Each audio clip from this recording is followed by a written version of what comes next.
আজিৰ দিনটোত প্ৰায় গৰাকীকৈ বিধায়কে নৱনিৰ্বাচিত বিধায়কে শপত গ্ৰহণ কৰিছে। তাৰ মাজত এগৰাকী আচলতে যুৱ প্ৰজন্মৰ এগৰাকী বিধায়ক ডক্টৰ মিলন দাস।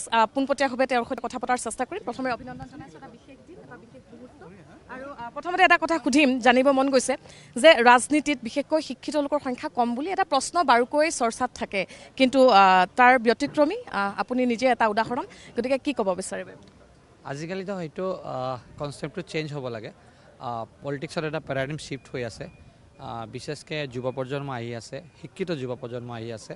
তো মাননীয় মুখ্যমন্ত্ৰী ডাঙৰীয়া সেইটো কাৰণে প্ৰচেষ্টা চলাই আছে। এইবাৰ আমি বহুতজন আহিছোঁ ইয়াতে, নট অনলি আমি ইয়থ, হাইলি এডুকেটেড ইয়থবিলাকো ইয়াতে এইবাৰ স্থান পাইছে, বিধায়ক হৈ আহিছে। আমাৰ পাৰ্টিৰো আছে, আমাৰ অপজিশ্যন পাৰ্টিৰো আছে। ইতিমধ্যে আমি দেখিছোঁ যিগৰাকী আপোনাৰ আচলতে অপজিশ্যনৰ প্ৰাৰ্থী আছিলে, তেওঁ যথেষ্ট আচলতে ধনবল তেওঁৰ আছিলে, আৰু তাৰ বিপৰীতে মিলন দাসৰ ধনবল যথেষ্ট কম আছিল, এটা চৰ্চা আছিলে সেই কথা। আৰু ৰাইজে যথেষ্ট মৰম কৰিছিলে, আমি সেই ভিডিঅ' দেখিছিলোঁ, আপোনাক যথেষ্ট পইচাও হয়তো আশীৰ্বাদ হিচাপে দিছিলে। গতিকে এই যিমানখিনি আশা তেওঁলোকে কৰিছে, গতিকে প্ৰত্যাহ্বানো আপোনাৰ যথেষ্ট হ'ব, আপোনাৰ কাম কৰাৰ দৃঢ়তাও হয়তো বেছি বৃদ্ধি পাব। গতিকে কেনেধৰণে এই আগন্তুক 5টা বছৰ কাম কৰাৰ প্ৰতিশ্ৰুতিবদ্ধ হ'ব? একদম সঁচাকৈ আপুনি যোনটো কৈছে, এই বিষয়টোৰ কাৰণে মোৰ অলপ মানে টেনশ্যনো হয়। মানুহ ইমান আশা যে আমি নতুন বিধায়ক পাইছোঁ, বিশেষকৈ য়ং বিধায়ক পাইছোঁ কাম কৰিব। আৰু ডিউৰিং মাই ইলেকশ্যন কেম্পেইনিং চবে বহুত মৰম দিছে, আৰ্থিক সহায়তা কৰিছে মোক। সেইটো কাৰণে দায়িত্ববোধটো বহুত বেছি আছে। কাম মই অলপ চলপ ষ্টাৰ্ট কৰিছোঁ। ছিষ্টেমত যিবিলাক গেপ আছে সেইবিলাক গেপৰ ওপৰত কাম কৰি আছোঁ। ডাঙৰ বহুত কাম কৰিবলৈ আছে। হেল্থৰ ওপৰত মাননীয় মুখ্যমন্ত্ৰী ডাঙৰীয়া এটা মেডিকেল কলেজ এনাউন্সমেণ্ট দিছে, এটা ইঞ্জিনিয়াৰিং কলেজ, এটা কেঞ্চাৰ হস্পিটেল আৰু এটা ইউনিভাৰ্চিটি। এই 4টা ইনষ্টিটিউশ্যন সোনকালে আমি মানে এষ্টাব্লিছ কৰিবৰ কাৰণে আমাৰ জমি নিৰ্ধাৰণ কৰিব লাগিব। এইবিলাকৰ ওপৰত কাম কৰি আছোঁ। লগতে লোকেল আমাৰ যিবিলাক সমস্যা আছে, চব সমস্যাৰ ওপৰত একদম পাৰ্মানেণ্ট চলিউশ্যনৰ কাৰণে মই এডুকেশ্যনৰ মই চাইছে আপোনালোকে চাব, মই স্কুল ভিজিট কৰি আছোঁ। হেল্থ ছেক্টৰ ঠিক হ'ব লাগে, সেইটো কাৰণে হস্পিটেলবিলাকত ছাৰপ্ৰাইজ ভিজিট দি আছোঁ। কাম কৰিবৰ কাৰণে চেষ্টা কৰি আছোঁ। আপোনালোকৰ চবৰ আশীৰ্বাদে হৈ যাব।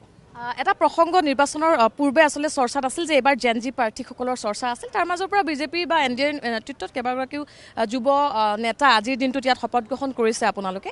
কিন্তু যিসমূহ প্ৰতিশ্ৰুতি আছিল, সেই প্ৰতিশ্ৰুতিসমূহ বা যিসমূহ আপোনালোকে সংলগ্ন কৰিছিলে, তাক বাদ দিও জেন জি যিটো বিষয়, তেনেধৰণে যুৱ প্ৰজন্মৰ বাবে আপুনি নিজে এগৰাকী যুৱ নেতা, গতিকে জেন জিসকল বা যুৱ প্ৰজন্মৰ বাবে কিবা নতুনত্ব কৰাৰ পৰিকল্পনা কৰিছেনে? জেন জি, আজিৰ দিনৰ জেন জি আৰ আমাৰ আগৰ জেনাৰেশনেৰ একটা গ্যাপ আছে। আজিৰ দিনৰ জেন জিয়ে এনেকা যে সব জব লাগে বা চাকৰি কৰিব এনেকা নহয়। তেওঁলোকৰ এটা মেণ্টেলিটি আছে যে আমাক গভৰ্ণমেণ্টে যদি সহায়তা কৰে, আমি নিজৰ যিমান ক্ৰিয়েটিভিটি আছে তাক কামত লাগে, আমি ষ্টাৰ্টআপ কৰিম, কিবা ষ্টাৰ্ট কৰিম, এইটো মেণ্টেলিটি আজিৰ জেন জি আছে। এইটোৰ কাৰণে আমাৰ গভৰ্ণমেণ্টেতো যেনেকৈ আমাৰ মুখ্যমন্ত্ৰী আত্মনিৰ্ভৰ লোনৰ ব্যৱস্থা কৰিছে, সহায়তা কৰি আছে। মই ভাবোঁ আমাৰ বিশেষকৈ বৰাকবেলিত এই যিমান জেন জি আছে সবৰ চাকৰিটো আছে, চাকৰিৰ কাৰণে এটা গ্ৰুপ আছে, তাৰ বাহিৰত যিমান মানুহে কিবা কৰিবৰ কাৰণে ট্ৰাই কৰি আছে, তেওঁলোকক যদি আমি হেল্প কৰিব পাৰিম, গভৰ্ণমেণ্টে যদি কৰিব পাৰে, এই বিষয়বিলাক যদি আমি বিধানসভাত ভালকৈ উইথ দ্য প্ৰজেকশ্যন যদি আমি ধৰিব পাৰিম, তেতিয়াহ'লে জেন জি বহুত হেল্প হ'ব। আগন্তুক দিনত জেন জিৰ কাৰণে কাম কৰিব লাগিব, কাৰণে জেন জি আমাৰ ওপৰতে আশা কৰিব, যুৱসকলৰ আশা কৰিছে, সেইটো কাৰণে প্লেনিং কৰি আমি কৰিম।